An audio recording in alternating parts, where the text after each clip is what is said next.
The Stoics saw something unsettling long before modern psychology confirmed it. They realized that the mind, when left unchecked, does not seek truth, it seeks control. And control disguises itself as preparation, logic, and intelligence. There is a hidden knowledge here, almost forgotten. Calm is not created by solving life, but by stepping out of the illusion that life must be solved. Once this is seen, a strange freedom appears instantly. Overthinking is not merely a mental habit. It is a lens through which we experience reality, a filter that shapes perception, constructs meaning, and distorts the very moments we live through. The mind, when left unchecked, has an extraordinary ability to create patterns where none exist, to assign significance to the trivial, and to weave entire realities out of speculation alone. Time itself begins to fracture under this influence. The present moment, the only space in which life truly unfolds, becomes a fleeting corridor overshadowed by imagined pasts and rehearsed futures.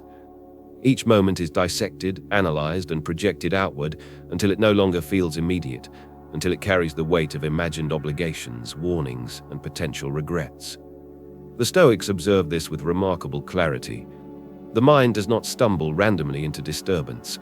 It manufactures it deliberately, creatively, and with astonishing persistence, often turning even neutral or benign circumstances into complex psychological dramas. At its core, overthinking thrives on a profound misunderstanding of safety, anticipation, and control. The mind equates prediction with protection, assuming that by running exhaustive simulations of possible outcomes, it can shield the self from loss, disappointment, or embarrassment. Yet these protections are illusory, existing entirely within the labyrinth of thought. The body remains in the present, yet attention drifts elsewhere, into scenarios that have not arrived, that may never arrive, or that, if they do occur, will inevitably unfold differently than imagined. This gap between anticipation and lived reality produces subtle but persistent anxiety, creeping into posture, breathing, and the perception of even ordinary, unremarkable moments. Overthinking transforms calm into tension without any external justification, creating a world in which the mind imposes invisible rules and imagined consequences on the raw flow of life. This compulsive habit intensifies when stakes feel personally significant. Relationships, career trajectories, health, identity, and pivotal decisions become mirrors in which the mind projects fears, doubts, and imagined failures. Each minor uncertainty grows in perceived magnitude. Hesitation is interpreted as weakness. A slight delay becomes evidence of incompetence. The mind insists that clarity will emerge from exhaustive analysis, but clarity never arises from accumulation.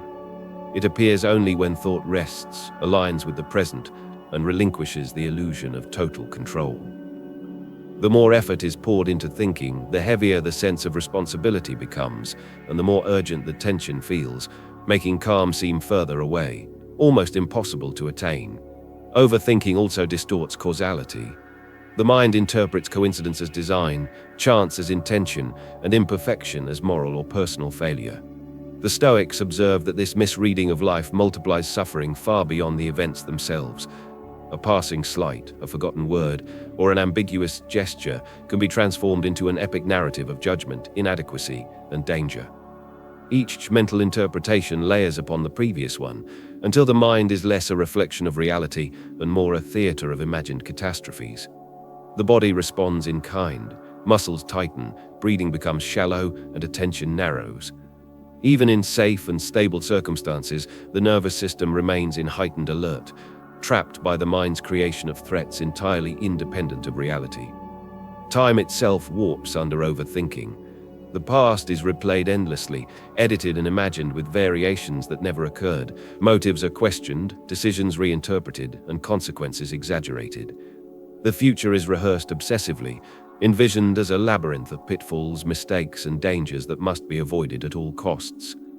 Meanwhile, the present, the singular, tangible moment in which existence actually occurs, is treated merely as a bridge to cross.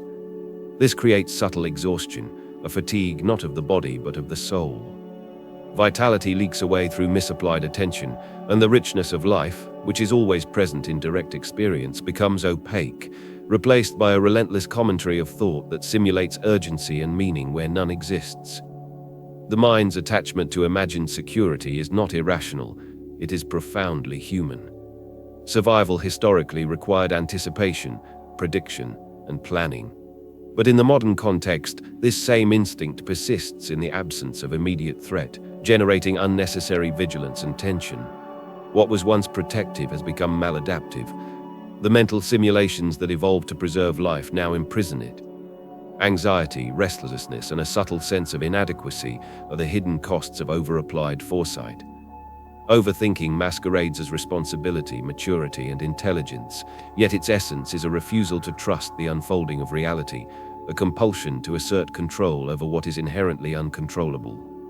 Yet within this architecture of thought lies a pathway to freedom, illuminated by Stoic insight. By observing the mind without identifying with it, by tracing the habitual drift from presence into speculation, one can disentangle the self from its compulsive narratives. Observation alone does not stop thought, but it transforms the relationship with it. Thoughts are no longer commands. Scenarios are no longer emergencies. Gradually, attention returns to the body, to sensory awareness, and to the immediacy of the present moment. This is the seed of freedom, the recognition that overthinking is not a necessary truth, but a learned reflex, one that can be softened, altered, and ultimately released. Once the mind begins to relinquish its compulsion to dominate time and outcomes, perception itself changes. Events are seen as they are, not as they are feared to be. Cause and effect regain clarity. Decisions become discernible, and experience no longer feels like an assault on identity. The nervous system relaxes. Awareness expands subtly. The simple act of being present begins to restore balance, vitality, and clarity. Life is no longer filtered through the urgency of imagined catastrophe. It is lived directly with resonance, depth, and immediacy. Overthinking, therefore, is more than a habit. It is a lens that colors consciousness, a filter that renders life heavier, more dangerous, and more urgent than it is in reality. But by noticing the patterns, by tracing the contours of mental activity, and by gradually relinquishing the compulsion for certainty and control, the mind can return to its natural state.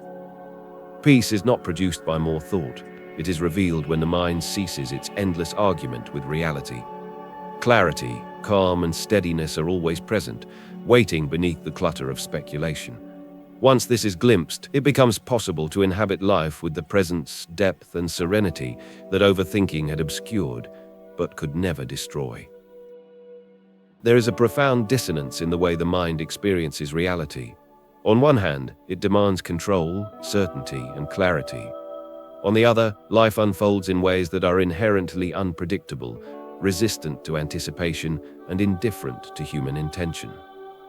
This tension, between the mind's compulsive need to dominate and the world's refusal to be dominated, is the very space in which overthinking thrives. Yet paradoxically, it is also the space in which insight, understanding, and liberation begin to emerge. The mind, conditioned over years, often decades, to seek resolution at every instant, cannot tolerate ambiguity. It invents urgency where none exists, magnifies risk that is not present, and interprets neutral events as threats. Fleeting impressions are inflated into dramas of lasting consequence. And yet, if one takes a step back, a curious truth appears. The very imagination that constructs anxiety-laden scenarios also carries within it the seed of liberation. The mind that traps us is also the mind that can reveal the illusory nature of its own authority. When observed closely, thought reveals its contradictions and internal conflicts. The mind argues with itself, rehearses multiple alternatives simultaneously, and anticipates outcomes that cancel or contradict one another. It seems decisive and indecisive, confident and unsure, masterful and helpless all at once. This produces a subtle tension, a sensation that reality itself is slipping away while we grasp, manipulate, and analyze. Yet this tension is not imposed by life. It is manufactured by thought's compulsion to dominate what is inherently fluid and ungraspable. The anxiety, the urgency, the pressure are self-generated, experiments conducted by the mind on itself. Every imagined problem, every rehearsal of fear, is a practice in anticipation that has no concrete origin, yet feels entirely real. The body reacts to these inventions as though they were genuine threats. Muscles tighten, breathing becomes shallow, attention narrows, and a low hum of unease persists, even when the external world is stable and ordinary. The speed and subtlety with which this mechanism operates is astonishing. While the body exists in the present, while sensations occur in real time, the mind has already traversed hours, days, and imagined outcomes that may never arrive. Past mistakes are replayed and magnified with imagined consequences. Others' motives are assumed, often inaccurately, and projected onto events. Future catastrophes are rehearsed obsessively, envisioned as inevitable, unless every possible variable is anticipated and controlled. Yet these constructions feel no less real than the present moment. Emotion follows thought as naturally as shadow follows the body. Fear, tension, regret, and anticipation arise in response to things that do not exist, yet the body responds as though they do. The loop seems endless. The mind is both creator and prisoner of its own stories, spinning ever onward, each layer of thought reinforcing the next, until the distinction between what is imagined and what is real becomes opaque. And here lies a subtle, hidden revelation. The mind is not reality. It is a storyteller, a simulation engine, and a projector of possibilities, tendencies, and habit. Its authority exists only because it is obeyed. Every imagined danger that provokes anxiety, every compulsion to ruminate, every rehearsal of failure or loss is sustained by the belief that these thoughts are indispensable, that they contain more truth than they actually do. The mind assumes the role of dictator because the self, its observer, grants it unquestioned power. But if that obedience softens, if observation replaces reaction, the structure begins to waver. Suddenly what seemed unavoidable, pressing, and real reveals itself to be constructed, contingent, optional. The imagined threats, the rehearsed catastrophes, the endless chain of what-ifs lose their authority over experience. This is where the tension between thought and awareness becomes enlightening. Anxiety feels immutable until it is observed. Imagined consequences seem essential until patience, attention, and discernment intervene. The compelling urgency of overthinking exists only when attention fuses with imagination. Gently redirecting attention, even slightly, exposes the illusion. The mind remains active, yet its dominance is diminished. The endless layering of worry, speculation, and self-generated obstacles loses cohesion. The grip that once seemed permanent becomes malleable. The imagined threats no longer dictate the rhythm of experience. The space between thought and awareness begins to widen, and within that widening, insight quietly emerges. Curiosity arises at the intersection of overthinking and observation. It is subtle, almost imperceptible. A recognition that reality is neither as threatening as the mind predicts, nor as simple as sensory perception alone might reveal. Thought is both a tool and a trickster. It can illuminate and mislead, create insight and fabricate tension. Only by seeing this duality can the mind loosen its hold. Awareness allows the observer to witness the mental loop without being consumed by it. It is in this liminal space, between anticipation and presence, between imagined catastrophe and lived circumstance, that clarity begins to emerge. Thought continues, but it no longer commands. It spins, but its power to dominate fades. The ultimate revelation is quietly revolutionary. The problems the mind invents, the tensions it amplifies, and the fears it constructs exist largely because they are treated as indispensable. Observation, patience, and discernment do not forcibly stop thought. They render its authority transparent. Thought continues, but it no longer rules. The same mechanism that once entrapped consciousness now illuminates its own limits. Within this illumination, a small freedom appears.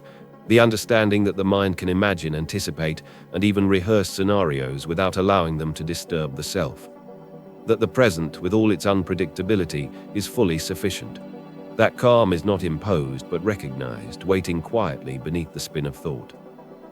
In witnessing the mind without being consumed by it, the observer discovers that freedom was never elsewhere. It has always been present, quietly, beneath the compulsive narratives. Overthinking loses its authority when it is no longer obeyed. The patterns remain, the loops persist, but the weight, urgency, and illusion of necessity dissolve. And in that subtle shift, the present moment opens fully, revealing the depth, serenity, and clarity that thought alone can never provide. The mind is a remarkable instrument, capable of incredible precision, imagination, and insight. And yet, it is also a trap, a creator of illusions so subtle that they feel indistinguishable from reality itself. The Stoics recognized this with a clarity that modern psychology has only begun to echo. The turmoil of life is rarely caused by events themselves, but by the invisible agreements we make with our own thought. Each judgment, assumption, and anticipatory scenario is treated as a command, a truth that demands obedience. We do not merely experience life, we interpret, narrate, anticipate, and judge it before it even arrives. And in doing so, we surrender the calm that has always been present, quietly waiting beneath the clamor of the mind, hidden beneath layers of expectation, speculation, and mental rehearsal.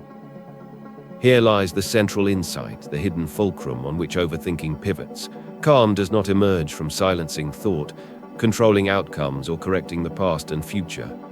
Calm is revealed when the mind's compulsion to dominate, to analyze, and to correct begins to loosen. The Stoics understood that the voice in your head, so often mistaken for authority, is nothing more than a habitual pattern, a learned reflex that feeds on attention, urgency, and the illusion of necessity. The thoughts themselves are not the enemy. The problem is the unquestioned obedience to them, the belief that they dictate reality. Obedience transforms neutral observation into mental bondage, making ordinary situations feel overwhelming, urgent, and catastrophic. Imagine the mind as a vast, intricate room filled with countless small machines, each spinning, clicking, and projecting its own sense of importance. Some machines seem urgent, others trivial, and many entirely imagined. Each projects scenarios of danger, responsibility, or failure. When attention fuses with these mechanisms, the room seems alive with threat and pressure. Every imagined danger feels immediate. Every hypothetical misstep feels catastrophic. Yet the room itself is neutral. The machines function automatically, without judgment, without intention. It is the observer, the self, that grants authority, that transforms neutral activity into oppression. When attention is withdrawn, the same room feels lighter. Machines continue to spin, but they no longer dominate the experience of being. The sound of their activity remains, but without significance. The Stoic solution is radical yet profoundly simple. Recognition, not control, not eradication. Recognition that thought arises independently of who you are, that it generates possibilities rather than dictates truth. This subtle shift transforms the landscape of experience. Thoughts no longer command. Imagined crises no longer dominate attention. Emotional reactions continue to arise, but they are signals, temporary and contained, not spirals of uncontrollable turbulence. The mind is active, but it no longer dictates the self. Presence returns naturally, steady, clear, and unshaken by the habitual clamor of speculation. Recognition alone begins to erode the tyranny of the mind, revealing a quiet freedom that was always present, waiting to be noticed. This insight reveals an even deeper truth about reality itself. Life is not hostile, the mind is. Circumstances do not create tension, the mind does. When the observer recognizes that the overwhelming feeling is largely the product of internal commentary, a profound freedom emerges. Action, response, and engagement become possible without the need to mentally rehearse every possibility. The present, once overshadowed by anticipation, becomes tangible again. Decisions can be approached with clarity, relationships with presence, and challenges with equanimity, unburdened by imagined catastrophe. The world is no longer a puzzle to manage, it becomes a landscape to navigate with discernment, subtlety, and attentive grace. The quiet magic the Stoics cultivated lies here, the ability to meet reality as it is, rather than as the mind insists it should be. The ruling faculty, the part of the self capable of observing and choosing, awakens. It does not suppress thought. It allows thought to exist without granting it authority. This is the true locus of power. Overthinking collapses not through resistance, struggle, or force, but because its foundation, unquestioned obedience, is removed. Once this foundation dissolves, the machinery of anxiety continues to hum, but it no longer dictates the experience of being. Thought spins, scenarios appear, but they no longer hold the self hostage. The implications of this understanding are profound. Nothing external need change. The world can remain unpredictable, challenging, even cruel, yet the inner state remains grounded. Calm is not a reward for favorable circumstances, nor is it dependent on perfect outcomes or clever solutions. It is the recognition of a dimension of awareness that has always existed beneath thought, waiting quietly to be rediscovered. In this space, life unfolds fully, with all its beauty, imperfection, and inevitability. And the self recognizes that it was never in true danger. It was only misled by imagination and obedience to thought. The Stoics' teaching offers a radical reorientation. Overthinking is a lens, not reality. Calm is always present, awaiting recognition. Power lies not in commanding the mind but in observing it, understanding its mechanisms, and withdrawing the obedience that gives it dominance. The mind can think endlessly, simulate countless scenarios, and spin intricate webs of possibility, but the self remains untouched, steady, and free. Awareness allows thought to exist without requiring compliance, and in this space, freedom emerges effortlessly. When this truth is fully apprehended, the weight of imagined necessity dissolves. Pressure, urgency, and anxiety lose their authority. The natural balance, the inherent calm, and the steady clarity that were always beneath the surface become visible. The mind can continue to generate scenarios, imagine challenges, and rehearse outcomes, yet the observer remains anchored. Presence, choice, and tranquility are restored. Life is no longer a battlefield to be won through mental effort. It becomes a practice of noticing, allowing, and engaging without unnecessary resistance. The Stoic secret to instant calm is not to fight thought, but to understand it, observe it, and quietly release the authority that the mind has been mistakenly granted. In this realization, the ordinary becomes extraordinary. The mundane is filled with clarity. The present moment, once clouded by the incessant spin of thinking, opens fully, and calm is revealed to have been there all along, patiently awaiting recognition. If any of this feels familiar, it is because you have lived it, not as an abstract idea, but as a quiet, private experience, intimate and often unspoken. There have been moments when the mind felt like a crowded room, overflowing with voices arguing, judging, planning, and replaying scenes long after they were over. Conversations, decisions, imagined criticisms, and hypothetical outcomes echo endlessly, creating a sense of perpetual motion, as if the mind refuses to allow silence or rest. You may have convinced yourself that this constant mental activity is evidence of responsibility, insight, or care. Perhaps you told yourself that being alert, vigilant, and analytical proves competence or maturity. Yet beneath these explanations lies a deeper truth. Fatigue without physical effort, tension without visible cause, and the persistent sensation that peace always exists just slightly beyond reach, as if it is always somewhere else, dependent on conditions that never fully materialize. You have likely noticed this tug between being present and being swept into the machinery of thought. The strange tension between external life continuing normally while an invisible storm rages within. A storm with no clear origin, no immediate trigger, yet entirely convincing in its intensity. Overthinking becomes most vivid when something truly matters to you. A relationship, a career decision, a personal ambition, or even the sense of your own identity. The things that define your trajectory draw the mind into deeper scrutiny. When stakes feel high, the mind leans in closer, convinced that if it examines the situation from enough angles, rehearses all possibilities, anticipates all dangers, it can protect you from disappointment, loss, or regret. Yet protection rarely comes. Instead, hesitation arises, doubt creeps in, confidence erodes imperceptibly. A single choice can replay in an endless loop of imagined consequences. A fleeting interaction may transform into a narrative of judgment, inadequacy, or catastrophe. In these moments, the mind is not malicious, it is intimately revealing its own attachments, showing how it seeks safety in anticipation rather than presence, how it believes foresight substitutes for trust in reality. You may notice a profound contrast, how alert, focused, and decisive you can become in moments of urgent action, and how scattered, restless, and anxious you feel in ordinary unstructured periods. In emergencies, when action is demanded, clarity arises spontaneously.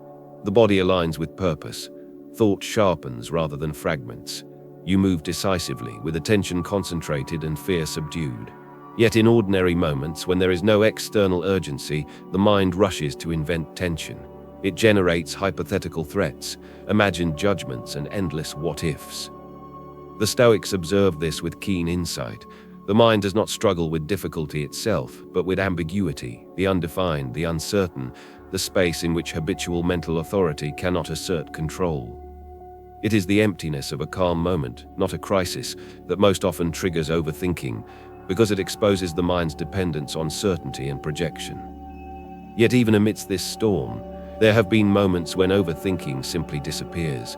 Perhaps it occurs during genuine laughter, the flow of creation, deep immersion in a task, or profound connection with another person. In these moments, the self dissolves into the present. Worries are not resolved, but they are temporarily forgotten. The mental machinery for a moment is not obeyed. Nothing collapses. Life continues. Often, it flows more smoothly, more effortlessly than before. These fleeting experiences are not accidents. They are glimpses of a deeper truth. Peace is always present when unnecessary interference falls away. It does not need to be constructed. It simply emerges when thought relaxes its grip. Overthinking feels intensely personal, as though it were unique to you, yet it is not. It is a human pattern repeated across centuries, cultures, and individuals, a habit reinforced by fear, misperception, and misunderstanding, not by weakness or personal failure. The Stoics remind us that you are not broken.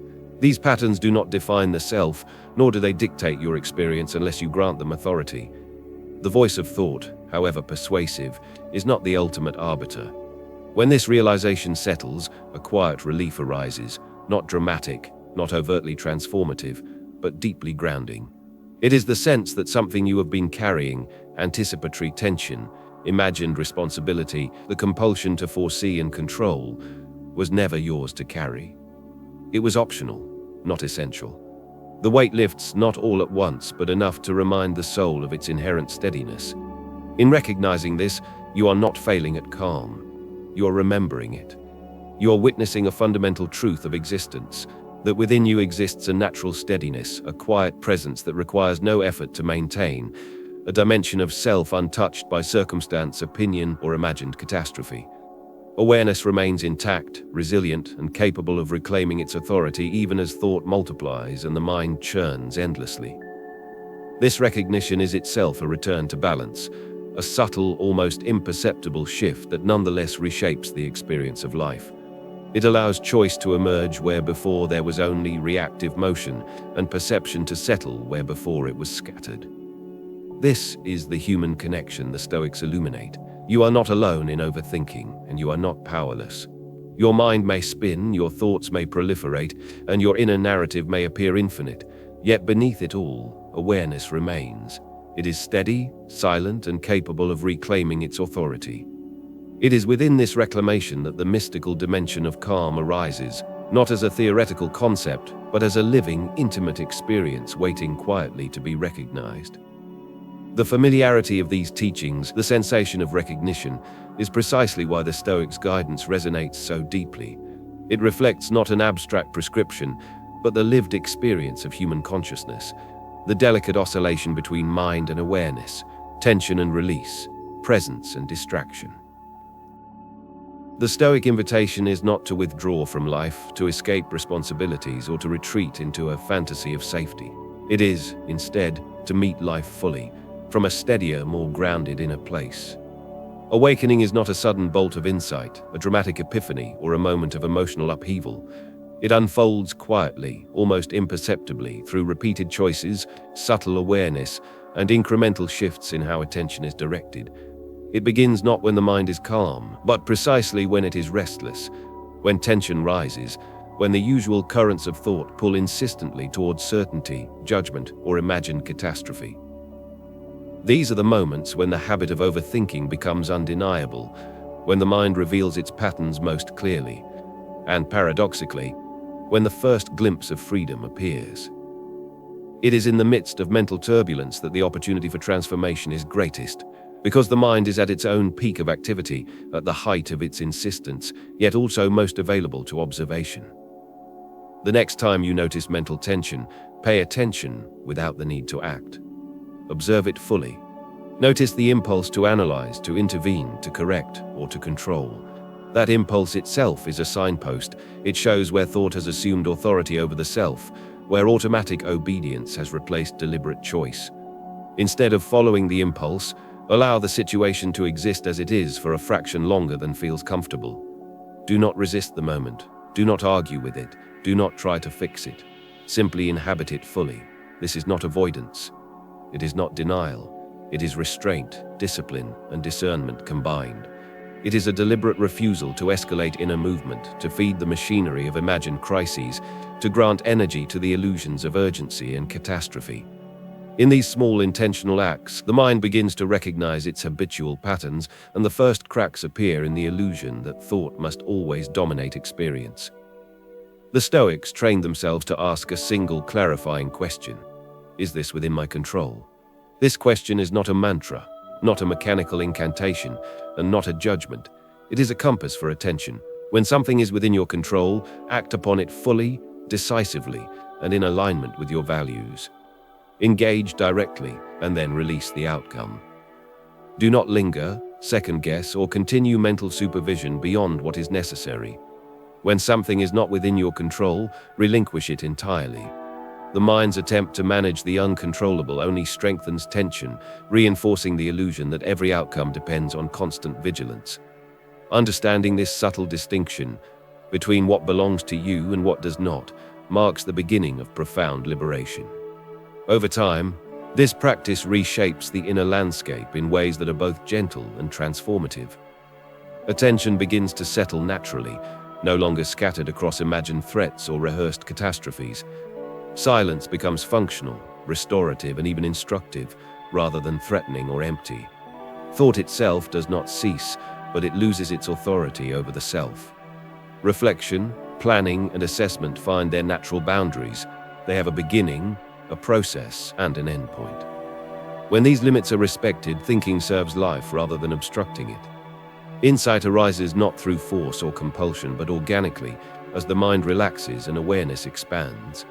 You act with clarity, not because you push harder, but because the space for action is no longer obstructed by unnecessary interference. This practice also transforms the relationship with challenges, setbacks, and daily events. Situations that once felt threatening, destabilizing, or personally condemning begin to register differently. The distance between what occurs and how you respond widens. Within this space lies choice, the capacity to respond deliberately rather than react impulsively. Within this space lies dignity, freedom, and grounded authority. Calm is no longer a fragile state dependent on external conditions, but an inner stance that can be accessed regardless of circumstance. You are not detached, indifferent, or passive. You are fully engaged, fully present, yet unenslaved by the compulsive need to mentally manage every detail of life. Awakening, therefore, is not a destination to be reached.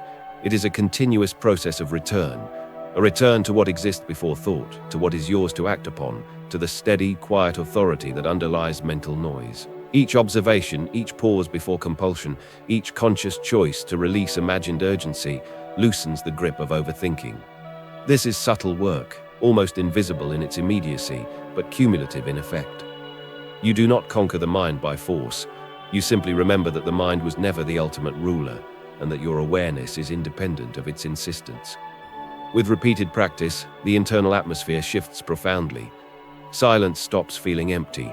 Stillness ceases to be threatening. The habitual insistence on certainty, clarity, and control begins to dissolve.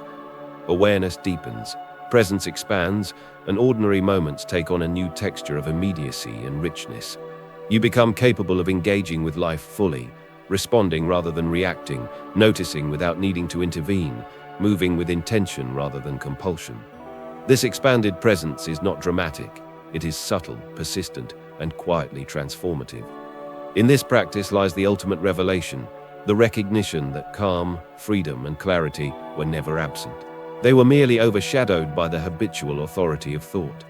Once that authority is understood and loosened, the self steps into a steadiness that is both profound and enduring, a calm that is not fragile, a presence that is not constructed, a clarity that does not depend on outcomes, conditions, or validation.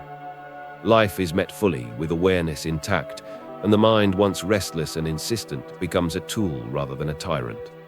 The Stoic path to inner stillness is thus revealed. It is neither forceful nor coercive, but subtle, deliberate, and infinitely patient, a discipline of observing, releasing, and returning to the ever-present ground beneath thought. And now the cycle completes itself, though it is not a conclusion in the conventional sense. The mind continues to think, as it always does. Thoughts arise, some urgent, some trivial, some lingering with a quiet insistence that seems to demand attention. The world, too, continues in its familiar unpredictability, in different rhythms and endless twists. Storms come, opportunities appear, people act in unexpected ways, and yet the fundamental truth remains: something within you has shifted profoundly. The struggle between mind and reality, the tension that once felt unrelenting, begins to dissolve. Not because thought has been conquered or the world tamed, but because the space between them has been reclaimed. Presence returns, awareness rests, and in that reclaimed space the self discovers, with a subtle astonishment that feels almost miraculous, that peace was never absent. It was quietly present all along, unassuming, beneath the machinery of thought, beneath the rehearsed fears, beneath the insistence that control was necessary. It was not hidden, it was simply waiting for recognition. The Stoics remind us that the mind is a servant, not a master. It is a magnificent instrument, capable of creation, imagination, and insight, but only when it is observed rather than obeyed blindly. When thought settles into its proper place, the domain of observation expands, and awareness deepens. The world does not need to shift or conform for calm to arise. Circumstances remain imperfect, unpredictable, and often challenging. Events continue to collide with our plans. People still behave unpredictably. Yet these external conditions no longer dictate the inner weight of experience. You find yourself standing beneath them, steady and anchored by the recognition that the deepest authority is not in predicting, correcting, or controlling life. It is in noticing, in choosing consciously, and in resting quietly beneath it all. You realize that the foundation of calm was never in perfection, but in presence. This is the quiet strength of true calm. It does not announce itself, it does not compete, it does not seek recognition. It simply exists, self-sustaining and resilient, like a deep, still pond beneath a stormy sky, reflecting light without effort, absorbing turbulence without disturbance. Within this calm, overthinking loses its grip, not because it has been resisted, suppressed, or eradicated, but because it has been fully understood. The urgency fades, the anxiety softens, the habitual compulsion to dominate, correct, and rehearse reality loosens. You begin to recognize that the mind, with all its spinning, projecting, and imagining, is not an enemy but a phenomenon to be observed, respected, and occasionally ignored. The thoughts arise as they will, but their authority is no longer absolute. You witness them, allow them, and let them pass, like clouds drifting across the sky, without needing to chase, argue, or rearrange them. Life continues, as it always does. Decisions must still be made, relationships navigated, challenges faced, and losses may arrive unannounced. Yet there is now a new rhythm to experience. A measured, conscious engagement with what is present, rather than a reactive scramble after what thought insists must be. Calm is no longer something to pursue or manufacture. It is what remains when the mind's interference is recognized, observed, and allowed to settle naturally. It is the quiet authority beneath thought, the invisible steadiness beneath turmoil, the subtle awareness that life as it unfolds is fully sufficient for being as it is. In this reclaimed space, a remarkable shift occurs. Presence becomes palpable, perceptive, and patient. You are anchored, not through control or certainty, but through recognition. Recognition that the weight of imagined necessity was always optional. The pressure of anticipation, the habitual urgency, the compulsion to rehearse outcomes, they all begin to dissolve, revealing the ground that was beneath them all along. What remains is simple and profound. A grounded presence, steady enough to meet whatever arises, patient enough to witness its unfolding, spacious enough to remember that peace was never absent.